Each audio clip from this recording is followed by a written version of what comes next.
एक समय नैमिसारण तीर्थ में, जिसे चक्र तीर्थ भी कहते हैं, वहां पर 88,000 ऋषि विराजमान थे। कितने? 88,000 ऋषि विराजमान थे। सभी ऋषि वृंद वहां एकत्रित हुए, सभी विराजमान भय।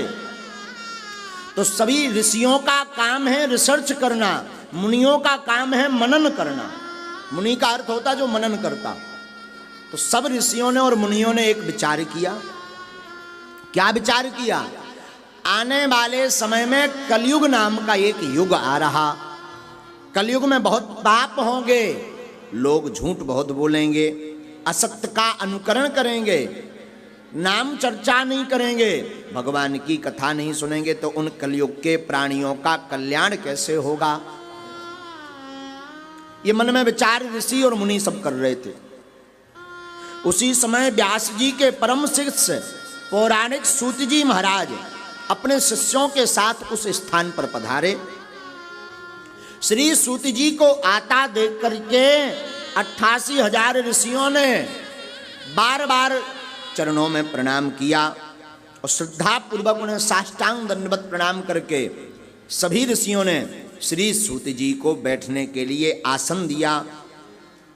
देखो, कोई भी संत आवे, गुरु आवे, बुद्ध पुरुष आवे, तो अपने आसन को, अपने अभिमान को त्याग करके उनकी शरण में गिर जाना चाहिए।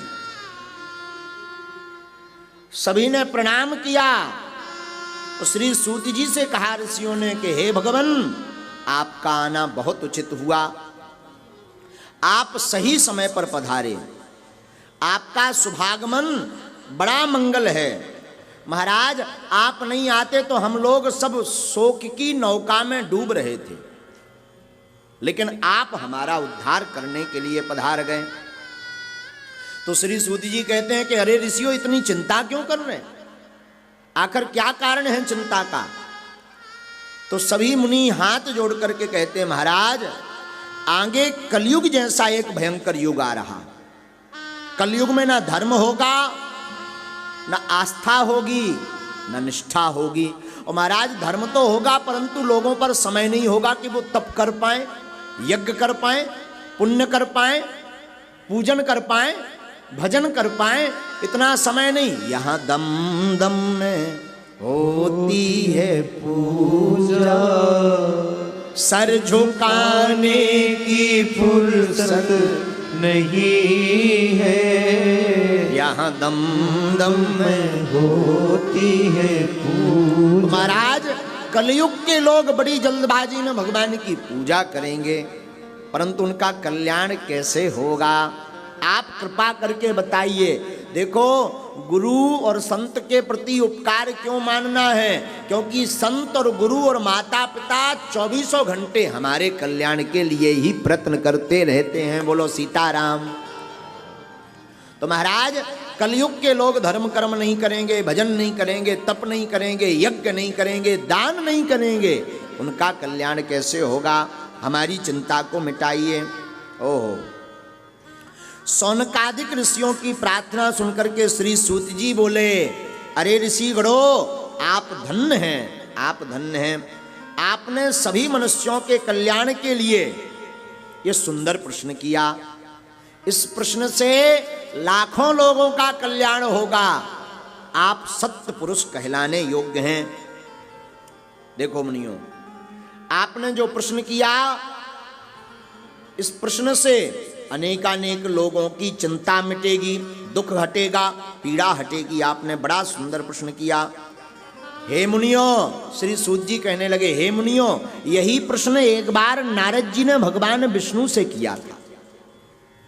एक बार कर तले कर बीना, एक बार कर तर कर बीना, गावत हरि गुण परम प्रवीणा, गावत हरि गुण परम प्रवीणा। एक बार कर तल कर बीना, एक बार कर तल कर बीना, गावत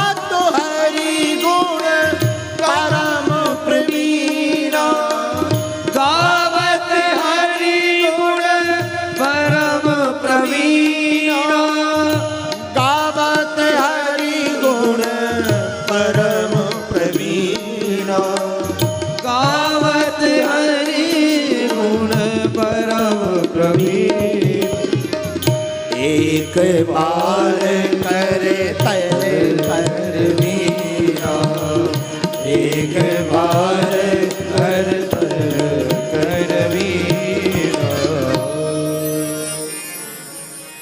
संध्या के समय श्री सूत जी महाराज शौनकादिक ऋषियों को कहने लगे, अरे मुनियों, एक बार नारद जी भी भगवान के नाम का गुणगान करते हुए श्री विष्णु लोक को गए। कहाँ? बैकुंठ। बैकुंठ में भगवान श्री हरि विराजमान हैं। नारद जी मृत्यु लोक में विचरण करते हुए बैकुंठ लोक को गए। यहाँ पर मृत्यु लोक में नाना योनियों में जीवों को दुख पाते हुए देखा नारद जी ने। कैसे देखा? कोई तन दुखी, कोई मन दुखी, कोई धन बिन रहत उदास, और थोड़े थोड़े सब दुखी, पर सुखी राम के दास। नारद जी ने देखा कोई तन से दुखी है, कोई मन से दुखी है, कोई शरीर से दुखी है, तो कोई पुत्र से दुखी है, तो कोई काम से दुखी है, तो कोई ध्यान से दुखी है, तो कोई मकान से दुखी है, परंतु थोड़े थोड़े सब दुखी हैं। कोई सुखी है? बोले सुखी राम के दास। नारद जी ने देखा कि अगर कोई सुखी है तो राम जी के दास है, पर राम जी का दास तो कोई है नहीं। सोई नारद जी मृत्यु लोक का विचरण करके भगवान बैकुंठ जहां विराजमान है बैकुंठ में वहां पहुंच गए। मृत्यु लोके जना सर्वे नाना क्लेश समन्विता, नाना योनि समुत्पन्न पच्यन्ते पाप कर्म भी। नारद जी ने मन में विचार किया कि हम ऐसा कोई प्रयत्न करें जिससे इनके दुख दूर हो जाएं, और जो भी दुखी है वो कान खोल करके सुन ले इस कथा को, 5 दिन सुन ले, आपको आपके दुख से निपटने का सार मिल जाएगा। ये तय है, इसमें किंचित मात्र भी संदेह नहीं। नारद जी पहुंच गए विष्णु लोक। वहां पर जैसे ही नारद जी पहुंचे विष्णु लोक में भगवान श्री हरि के पास, और श्री हरि के रूप को देखा तो बड़े प्रसन्नचित्त भये नारद जी। भगवान चतुर्भुज रूप धारण किए हैं श्री हरि। सचिंत मनसा विष्णु लोकम गतस्तदा, तदा नारायणं देवं शुक्लवर्णं चतुर्भुजम। 4 भुजाएं हैं भगवान के। कितनी भुजाएं हैं विष्णु के? श्री हरि के। श्री हरि मतलब विष्णु, विष्णु मतलब नारायण, नारायण मतलब कमलापति, कमलापति मतलब श्रीपति, कमलाक्ष, बैकुंठवासी, ये सब हमारे प्रभु के ही नाम हैं। वहां पर पहुंचे तो 4 भुजाओं में भगवान खड़े थे, जैसे ये पीछे खड़े हुए हैं जो विग्रह दिख रहा है। भगवान 4 भुजाएं, और चारों भुजाएं खाली नहीं, शंख चक्र गदा पद्म वनमाला विभूषितम। ना जैसे ही देखा नारद जी ने, एक हाथ में भगवान शंख लिए, दूसरे हाथ में भगवान चक्र लिए, तीसरे हाथ में मुगदर लिए वज्र गदा, और चौथे हाथ में भगवान पद्म, और गले में जो माला है भगवान की वो वन माला है। वन माला एक अद्भुत माला है, इस पर हम कल चर्चा करेंगे थोड़ी सी। वनमाला एक अद्भुत माला है भगवान के गले में, शंख चक्र गदा पद्म वनमाला विभूषितम। आहा, और स्वरूप कैसा? शुक्ल वर्ण। रहते कैसे? शांताकारम भुजगसेनम पद्मनाभं सुरेशम विश्वाधारम गगन सदृशम मेघवर्णम शुभम लक्ष्मीकांतम कमल नयनम योगिभिर्ध्यानगम्यं वंदे विष्णु भवभयहरम सर्वलोकैकनाथ। भगवान शेषनाग सैया पर शयन करते हैं क्षीर सागर में, दूध का कुंड है। एक भाई साहब हमसे पूछ रहे थे, भगवान कहीं ऐसा होता है क्षीर सागर में दूध का कुंड? ये तो कपोल कल्पना है। किसी संत से पूछ रहे थे, झूठ बोल रहे हो, कहीं दूध का कुंड होता है? तो संत भी बड़े पहुंचे हुए थे, वो बोले धूमकेतु, बुंदेली में कहें तो ठटरी के बारे। हाँ, तो कहता दूध का कुंड नहीं होता। अरे दूध का कुंड होता है। तो बोला इसका कोई प्रमाण पत्र? हाँ, जब माताओं के शिशु होता है, माताओं के बालक होता है, तो अपने आप माताओं के स्तनों में दूध आ जाता है। अब वो दूध की व्यवस्था भगवान क्षीर सागर से कनेक्टिविटी की है। कितने शिशु जन्म नहीं ले रहे हैं, लाखों करोड़ों क्विंटल स्तनों में दूध चाहिए माताओं के, उनको पान कराने के लिए। क्योंकि शिशु तो ब्रेड नहीं खाता, जन्म लेने वाला छोटा सा शिशु पिज्जा नहीं खाता, बर्गर नहीं खाता, लंबी लंबी वो सटके क्या बोलते हैं, चाउमीन नहीं खाता।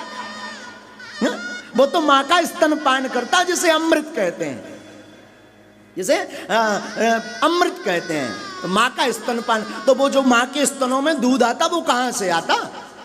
तो वो संत तो बड़े खतरनाक, बोले बता तेरा बाप की फैक्ट्री लगी क्या? वो शांत हो गया, शॉक्ड रह गया। तो भगवान कहाँ निवास करते? क्षीर सागर में। क्षीर सागर का मतलब दूध का सागर।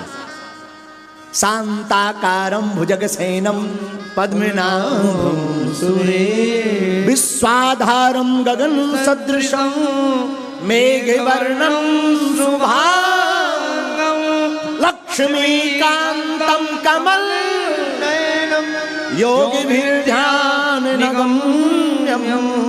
वन्दे विष्णु भवभयहरं सर्वलोकैकनाथं। ऐसे रूप को देख करके नारद जी भगवान देखते हैं, भगवान विष्णु चतुर्भुज रूप वाले सुंदर सा स्वरूप शेषनाग की सैया पर लेटे हैं। हा? और भगवान की अर्धांगिनी का नाम है लक्ष्मी। लक्ष्मी कहे तो कमलजा है, समुद्र में निवास करने। और भगवान के भी अनंत नाम है। कोई इनको वासुदेव कहता, कोई पुंडरीक कहता, कोई जनार्दन कहता, कोई चतुर्भुजाय कहता, कोई उपेंद्राय कहता, कोई माधवाय कहता, कोई गोविंद कहता, कोई प्रजापति कहता, कोई नारायण कहता। भगवान के भी अनंत नाम है। नारद जी ने प्रणाम किया, वंदन किया, सुंदर दिव्य स्तुति की भगवान विष्णु की। हे प्रभु, आदि मध्य अनंत हीनाय, आपका न आदि है, ना मध्य है, ना अंत है, आप अनंत हैं। तब तो कहते भगवान अनंत हैं। और भगवान अनंत हैं तो गोस्वामी जी ने इसका प्रमाण दिया। हरि अनंत हरि कर्ता अनंत, हरि अनंत हरि कर्ता अनंत, कहि सुनई बहुविधि सब संता, कहि सुनई बहुविधि सब संता, हरि अनंत हरि कर्ता अनंत, हरि अनंत हरि कर्ता अनंत। भगवान अनंत हैं विष्णु। विष्णु का मतलब अब क्या बोलते हैं, विष्णु का मतलब हम तुम ही हैं। जिसके अंदर सत्य है वही श्री हरि है, जिसके हृदय में सत्य है वही श्री हरि है। साच बराबर तप नहीं, झूठ बराबर पाप, जाके हृदय साच है, प्रभुता के हृदय आप। तो प्रार्थना दिव्य की, प्रभु आप वैकुंठ में वास करते हैं, आपको साष्टांग दंडवत है, आप वाणी और मन से परे हैं, मैं आपको प्रणाम करता हूं। आपके अनेक रूप हैं, आपकी शक्ति अनंत है, आप निर्गुण हैं, तीनों गुण सत्य रज तम से परिपूर्ण है, संपूर्ण है। आपकी जय हो, आपकी जय हो, आपकी जय हो। भगवान ने मुस्कुरा करके नारद जी से पूछ लिया, बड़ी बड़ी लंबी लंबी स्तुति हो रही, कुछ काम धाम है कि स्तुति बना? ये देखो, भगवान को स्तुति प्रिय नहीं है, पर स्तुति प्रिय है। भगवान को अपनी स्तुति प्रिय है। इसका मतलब ये नहीं भगवान भी हमारे जैसा है ना, हम में तुम में अंतर है। भगवान स्तुति करवा करके आपके मन के तरंग को अपने से जोड़ना चाहते हैं, इसलिए नित्य स्तुति करो। भगवान ने पूछा, नारद जी कहो कैसे आना होगा? वैकुंठ में किस लिए आए? किम ते मनसि वर्तते कथस्व महाभाग तत्सर्वं कथयामि ते। किस लिए आए हो आप, बताओ। अब नारद जी ने बताया हाथ जोड़ के, मृत्युलोके जना सर्वे नाना क्लेश समन्विता नाना योनि समुत्पन्नः पच्यन्ते पाप कर्म भी। महाराज, हे भगवान श्री हरि, मैं अभी अभी मृत्युलोक से चले आ रहे हैं हम, तो क्या दिक्कत है महाराज? मृत्युलोक में अनेक योनियों में जीव हैं, कोई कुकर बना, कोई सूकर बना, कोई बिल्ली बना, कोई सांप बना, कोई बीछी बना, और आदमी भी खतरनाक डेंजर है, औरतें और डेंजर है। हाँ, माताएं बहनें कौन सा डेंजर है? डेंजर का मतलब खतरनाक, खतरनाक का मतलब मारने धारने वाली नहीं। माताएं और पुरुष दोनों डेंजर हैं और दोनों सही हैं। हाँ, बुराई भी नहीं कर रहे।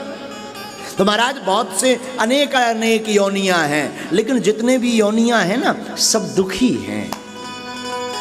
किसी को पद का दुख है, किसी को पुत्र का दुख है, किसी को संतति का दुख है, किसी को विवाह का दुख है, किसी को कलेश का दुख है, किसी को परिवार का दुख है। कोई तन दुखी, कोई मन दुखी, कोई धन बिन रहत उदास।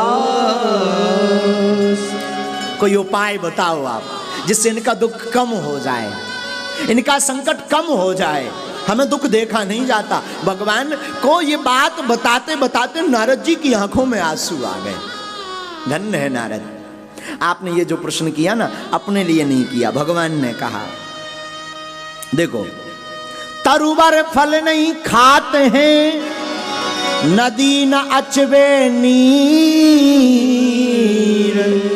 पर कारज के कारणे साधुन धरा शरीर। वृक्ष को कभी आपने अपना फल खाते हुए देखा है का? अब तुम लोग देखो तो भगवान जाने। पेड़ अपना फल खुद नहीं खाता, नदी अपना पानी खुद नहीं पीती। उसी प्रकार साधु का जीवन भी केवल अपने लिए नहीं होता। जो साधु होता, साधु का मतलब ये नहीं कि ब्याह ना होए, रडुआ फड़े वही भड़ुआ साधु ना। साधु किसी भी रूप में हो सकता, 2-2 ब्याह, 5-5 ब्याह, 10-10 ब्याह वाला भी साधु हो सकता। इसका मतलब ये नहीं कि तुम 10 ब्याह करवाओ ना। हाँ, पहली वाली से पूछ लेना, हाँ, अगर गड़बड़ा गया तो झंझट। तो साधु का मतलब वो कोई भी हो सकता। साधु का मतलब जो अपने लिए ना जिए, जो जगत के लिए जिए, वो साधु है।